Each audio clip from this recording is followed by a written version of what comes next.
Bismillahirrahmanirrahim. Assalamualaikum warahmatullahi wabarakatuh. Perkenalkan, nama saya Didi Rahwinianto, SSI MPD. Saya adalah guru mata pelajaran biologi SMA Nur Jadid Paiton Probolinggo. Saya adalah calon guru penggerak angkatan ke-7 kelas 103 Kabupaten Probolinggo, BBGP Jawa Timur. Pada kesempatan kali ini, mohon izin saya akan menyampaikan koneksi antar materi, kesimpulan, dan refleksi terhadap materi modul 1.1 tentang pemikiran-pemikiran Ki Hajar Dewantoro. Seperti yang sudah kita ketahui bersama, Ki Hajar Dewantoro adalah Bapak Pendidikan Indonesia yang lahir pada tanggal 2 Mei 1889. Pemikiran dan gagasan-gagasan beliau tentang pendidikan menjadi inspirasi dan sekaligus rujukan dalam kemajuan pendidikan di Indonesia. Seperti misalnya semboyan ing ngarsa sung tulodo, ing madya mangun karso, tut uri handayani. Di mana semboyan ini banyak sekali memberikan pencerahan dalam perkembangan pemikiran dan penyelenggaraan pendidikan di Indonesia sejak dulu hingga saat ini. Menurut Ki Hajar Dewantoro, pendidikan diartikan sebagai tuntunan dalam hidup tumbuhnya anak-anak, menuntun segala kodrat yang ada pada anak-anak agar mereka dapat mencapai keselamatan dan kebahagiaan yang setinggi-tingginya, baik sebagai manusia maupun sebagai anggota masyarakat. Nah, inilah yang menjadi goal dari pendidikan menurut gagasan dan pemikiran Ki Hajar Dewantoro. Setelah kita mempelajari dan menyimak tentang gagasan dan pemikiran filosofi pendidikan menurut Ki Hajar Dewantoro, bisa kita simpulkan setidaknya ada 6 hal atau gagasan pemikiran pendidikan. Yang pertama adalah mendidik bersumber dari trilogi pendidikan. Kemudian yang kedua, pendidikan berasaskan trikon. Yang ketiga, mendidik budi pekerti. Yang keempat, pendidikan harus memperhatikan kodrat anak. Kemudian yang kelima, pendidikan harus menghamba pada anak.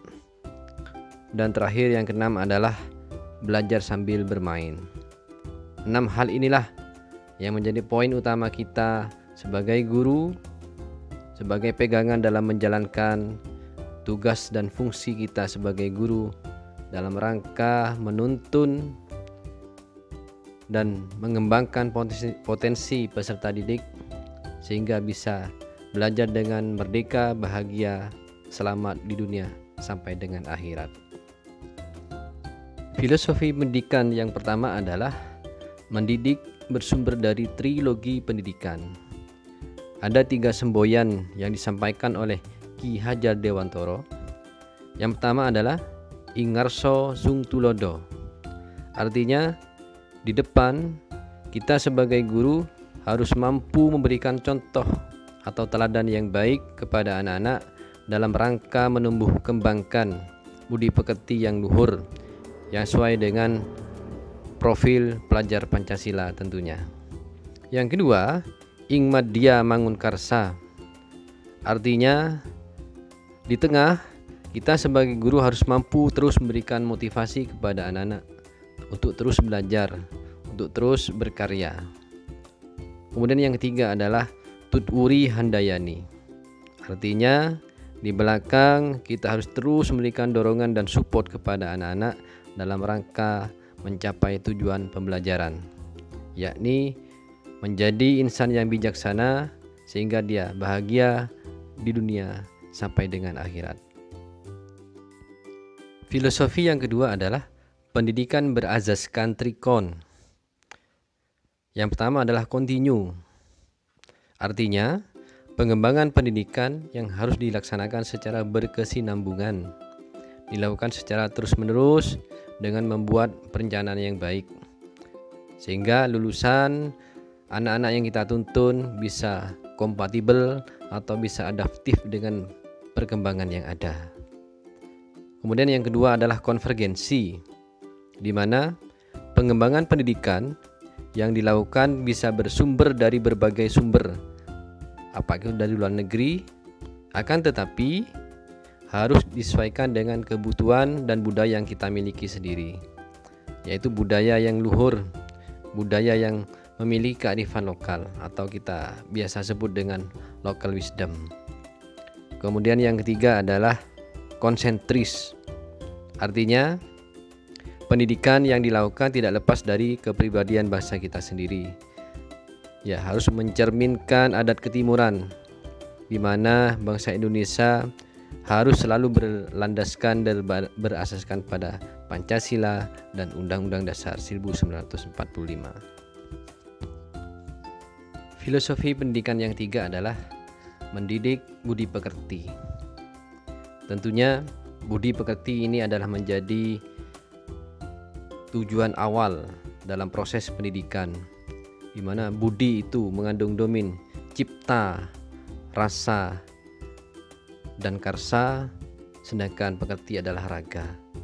Kedua ini harus diperoleh secara holistik dan seimbang, sehingga anak-anak yang kita tuntun itu akan menjadi anak-anak yang bijaksana, sehingga pendidikan yang bisa memanusiakan manusia menuju manusia yang memiliki budi pekerti dan akhlak mulia. Selanjutnya, yang keempat adalah pendidikan harus memperhatikan kodrat anak. Ada dua hal yang menjadi perhatian kita bersama. Yang pertama adalah kodrat alam, kemudian yang kedua adalah kodrat zaman.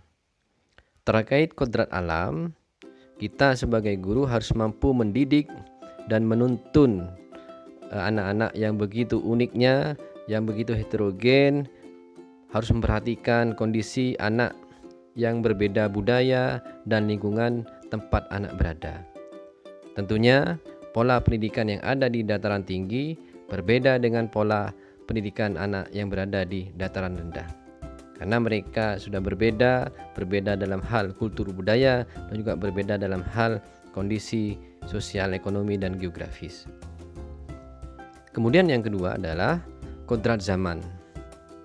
Pendidikan harus senantiasa mengembangkan kompetensi peserta didik agar dapat selaras dengan perubahan dan perkembangan zaman, sehingga dapat menciptakan pembelajaran yang menyenangkan, dan terakhir endingnya adalah menghasilkan lulusan yang adaptif pada perubahan dan kompatibel dengan perkembangan yang ada.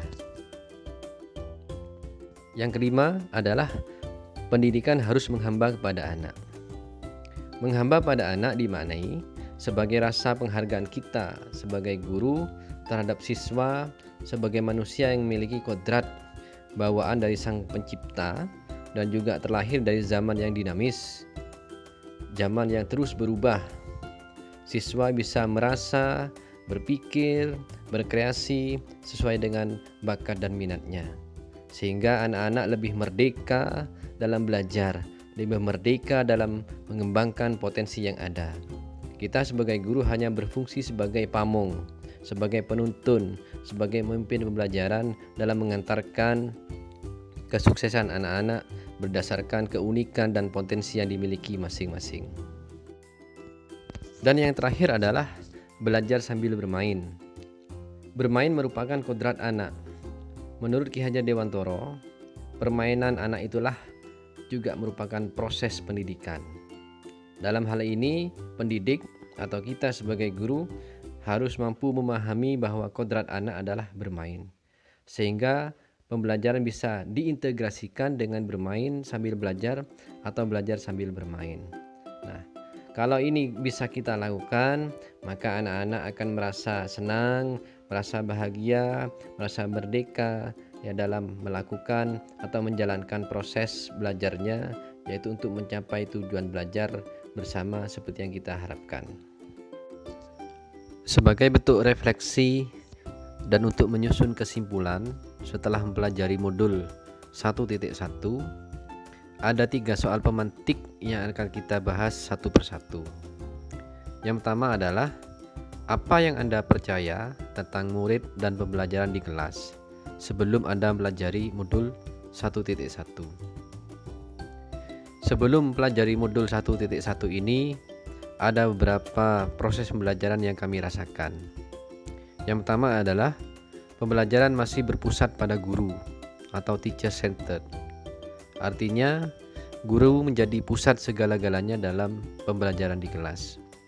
Yang kedua, tugas guru hanya mentransfer ilmu kepada peserta didik yang hanya dilaksanakan atau dilakukan pelajaran secara klasikal dengan metode ceramah, diskusi, dan tanya jawab, tanpa ada model ataupun strategi yang bervariasi. Selanjutnya, saya menganggap siswa tidak akan paham kalau materi pelajaran yang saya berikan itu tidak saya jelaskan secara langsung.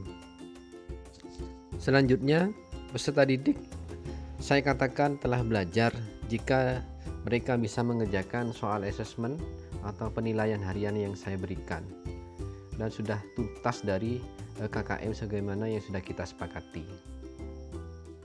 Lebih dari itu, kegiatan pembelajaran yang kita lakukan kebanyakan hanya dilakukan di dalam kelas.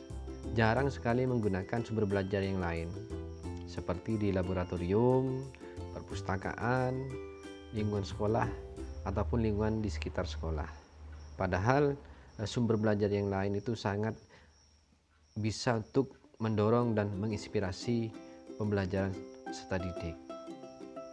Selanjutnya, kita hanya memberikan tugas yang seragam tanpa memperhatikan atau mempertimbangkan keragaman dan keunikan dari potensi peserta didik kita.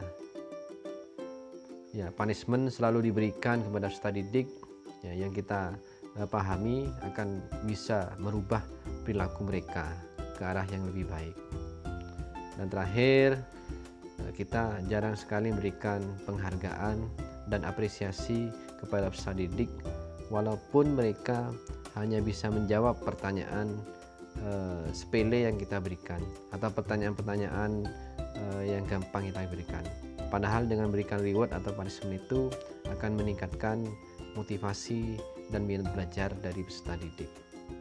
Selanjutnya, soal pemantik yang kedua. Apa yang berubah dari pemikiran atau perilaku Anda setelah mempelajari modul 1.1 ini? Ya, setelah saya simak, saya pelajari, dan kita diskusikan dengan teman-teman CGP yang lain, ternyata ada beberapa hal yang menjadi pencerah kita sebagai guru. Ya, yang pertama adalah pembelajaran seharusnya berpihak atau berorientasi kepada siswa, atau kita kenal dengan istilah student centered atau student oriented. Artinya kita harus bisa memberikan kesempatan yang seluas-luasnya kepada siswa dengan segala keberagamannya, agar mereka dapat belajar dengan senang dan bahagia. Kemudian yang kedua, seharusnya pendidikan menerapkan dan memanusiakan manusia. Di sini guru berperan sebagai pamong serta pengajaran yang menghamba kepada anak. Kemudian seharusnya pendidikan melakukan pembelajaran yang berdiferensiasi, artinya memperhatikan keragaman potensi ataupun bakat minat dari peserta didik yang sangat unik dan berbeda satu sama lain. Kemudian mendidik itu harus mengikuti perkembangan zaman, namun harus tetap mempertimbangkan kodrat alam yang ada di tempat saya mengajar. Khususnya kebetulan saya mengajar di bawah naungan Yayasan Pondok Pesantren Nurul Jadid Paiton Probolinggo. Ya, sehingga proses pembelajaran harus memperhatikan kearifan lokal, harus memperhatikan norma-norma atau tata tertib yang sesuai dengan adat dan budaya pesantren. Lebih lanjut, ya, seharusnya kita sebagai guru dalam memutuskan sesuatu di dalam proses pembelajaran, ya, kita tidak lagi menjadi aktor utama, namun kita sebagai guru hanya sebagai fasilitator ataupun sebagai mediator dalam pengambilan keputusan setelah kita berdiskusi dengan peserta didik kelas. Kemudian saya harus menyusun atau merancang rencana pembelajaran yang lebih menarik, yang lebih memerdekakan siswa sesuai dengan tema dan kebutuhan dan karakteristik peserta didik di era yang sekarang. Selanjutnya, ketika siswa melakukan kesalahan dalam proses pembelajaran, maka tidak serta-merta kita langsung memberikan punishment, tetapi kita harus memberikan kesempatan untuk berdiskusi dan menjelaskan kira-kira apa duduk permasalahannya, dan kita ajak siswa kita untuk merefleksikan apa yang telah diperbuatnya, sehingga akan menyadari apa yang menjadi kesalahan atau kekurangannya. Kemudian yang terakhir adalah kita harus memberikan kesempatan dan ruang yang seluas-luasnya kepada peserta didik untuk bisa dan membangkitkan berpikir kritis dalam melakukan pembelajaran, dan dilakukan di mana saja, sehingga anak-anak bisa belajar dengan tenang, dengan bahagia dan merdeka. Pertanyaan pemantik yang ketiga adalah, apa yang dapat segera Anda terapkan lebih baik agar kelas Anda mencerminkan pemikiran Ki Hajar Dewantoro? Pertama, saya harus mengubah mindset saya yang tadinya berpikir bahwa anak itu adalah ibarat selembar kertas yang kosong, yang belum tahu apa-apa. Saya harus meyakinkan diri saya bahwa setiap anak lahir dengan kondisi yang unik dan sudah lengkap dengan potensinya masing-masing. Saya harusnya peka dalam membaca dan mengenali setiap potensi anak yang saya didik, agar pengajaran dan pendidikan yang saya berikan nantinya, baik metode maupun bahan ajar, bisa betul-betul menggali dan menumbuh kembangkan potensinya sehingga bisa mencapai pembelajaran dengan baik. Yang kedua adalah, saya akan mencoba menciptakan suasana kelas yang menyenangkan. Hal ini tentunya sejalan dengan kodrat anak yang masih senang bermain. Kita bisa mengkolaborasikan asiknya permainan ke dalam kegiatan pelajaran, atau sebaliknya, kegiatan pelajaran yang disisipi dengan permainan-permainan yang menyenangkan, yang bisa memotivasi dan bisa berikan semangat anak-anak untuk terus belajar. Misalkan nanti kita akan terapkan metode pelajaran dengan tips games turnamen, di mana dengan metode ini diharapkan anak-anak akan merasa senang, akan merasa tertarik dan bahagia dalam mengikuti pelajaran saya. Yang ketiga, saya harus mengupayakan pembelajaran yang berpusat atau berorientasi pada siswa, atau lebih dikenal dengan istilah student centered atau student oriented. Kita harus memberikan ruang, kesempatan, dan fasilitas seluas-luasnya kepada anak, agar mereka mampu berpartisipasi aktif dalam kegiatan belajar. Tentunya, saya sebagai pendidik harus mampu menempatkan diri saya sebagai fasilitator, sebagai pamong yang dapat menuntun agar anak-anak mampu mencapai tujuan pelajaran yang diharapkan bersama. Di akhir pembelajaran, penting bagi saya untuk memberikan penguatan atau reinforcement terhadap materi-materi yang sudah kita diskusikan, sehingga untuk meminimalisir terjadinya miskonsepsi. Selain itu, melalui pelajaran yang berpusat pada anak, saya berharap bisa mengasah keterampilan sebagaimana tuntutan abad 21 seperti saat ini. Yang keempat adalah sebagai wujud dari tujuan pendidikan yang utama, yaitu lahirnya anak yang tidak hanya kompeten dari sisi akademis, tetapi juga memiliki budi pekerti yang baik dan luhur. Saya sebagai guru, selain memberikan nasihat atau jangan, harus bisa juga memberikan teladan atau contoh yang baik.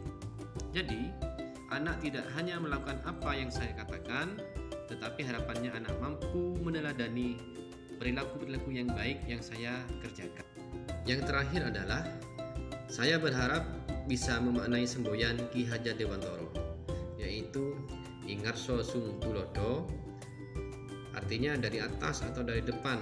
Saya harus bisa memberikan contoh atau teladan yang baik bagi setiap anak didik saya. Ingmadyo Mangun Karso, artinya di tengah saya bisa menjadi teman yang bisa memberikan semangat dan motivasi bagi mereka. Dan terakhir, Tutwuri Handayani, artinya Saya berada di belakang harus bisa memberikan dorongan dan support baik moral ataupun spiritual, serta bisa meningkatkan semangat belajar mereka sehingga mereka akan senang dan bahagia dan tujuan belajaran dapat tercapai dengan baik. Demikian tadi ulasan, refleksi, dan kesimpulan dari pembelajaran modul 1.1. Harapan saya dengan setelah mempelajari modul ini, saya bisa menjadi lebih baik, menjadi guru yang profesional, yang dapat menuntun dan bisa sebagai agen peubah atau agent of change, sebagai pemimpin pembelajaran yang bisa menuntun dan mengarahkan semua peserta didik untuk bisa menumbuh kembangkan budi pekerti dan karakter, bisa menumbuh kembangkan potensi, bakat minat, sehingga menjadi insan yang bijaksana, menjadi insan yang mencapai tujuan pembelajaran sehingga bisa bahagia dan selamat di dunia sampai akhirat. Mohon maaf manakala ada kekurangan. Kami ucapkan terima kasih atas segala perhatiannya. Saya akhiri. Assalamualaikum warahmatullahi wabarakatuh.